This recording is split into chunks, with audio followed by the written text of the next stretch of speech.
Hi అండి. ఈజీగా బెల్లంతో గోధుమ పిండి గవ్వలు చేసుకుందామండి. ఇవైతే మైదా పిండైతే బాగుండదు కదా! గోధుమ పిండితో చేస్తాం మేమైతే ఇంట్లో ఎక్కువ. పిల్లలకి తినడానికి స్నాక్స్ బాగుంటాయి. కొంచెం ఆయిల్ వేసేసి, కొంచెం ఉప్పు, ఆయిల్ అన్నా వేసుకోవచ్చు, నెయ్యి అన్నా వేసుకోవచ్చు. నేనైతే ఇక్కడ ఆయిల్ వేసానండి.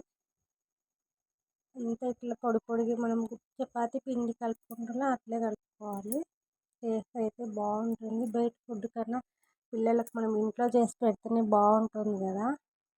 అందుకోసమని నేను ఇంట్లో చేస్తున్నాను అండి పిల్లలకు. హాలిడేస్ కదా! అట్లా చపాతీ పిండిలాగా ముద్ద చేసుకోవాలి. చిన్న చిన్న ఉంటలు చేసుకొని ఇట్లా స్పూన్తో స్పూన్తో అన్నా చేసుకోవచ్చు, కొత్త దువ్వెనతో అన్నా చేసుకోవచ్చు. అట్లా అన్నీ చేసుకున్న తర్వాత ఆయిల్ ఆయిల్ పెట్టుకొని బండిలో కొంచెం హీట్ ఎక్కి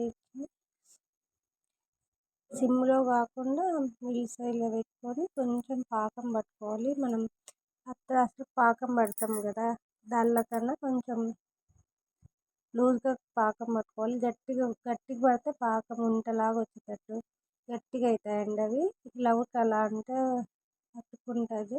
అలా ఉండాలి. కాసేపు దాంట్లో వేసేసి 20 నిమిషాలు అట్లే పెట్టుకోవాలి. అట్లా సెట్ అయిపోతాయి.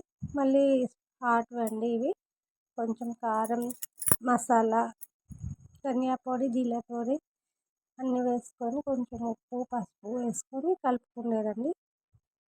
సేమ్ తీపి దాని మాత్రం ప్రాసెస్ అంతా సేమ్ అలాగే చేసుకొని అవి ఫ్రై చేసుకొని కొంచెం కరివేపాకు, కొంచెం కారం, ఉప్పు అన్నీ వేసుకొని హాట్ స్వీట్ రెడీ అవుతుందండి.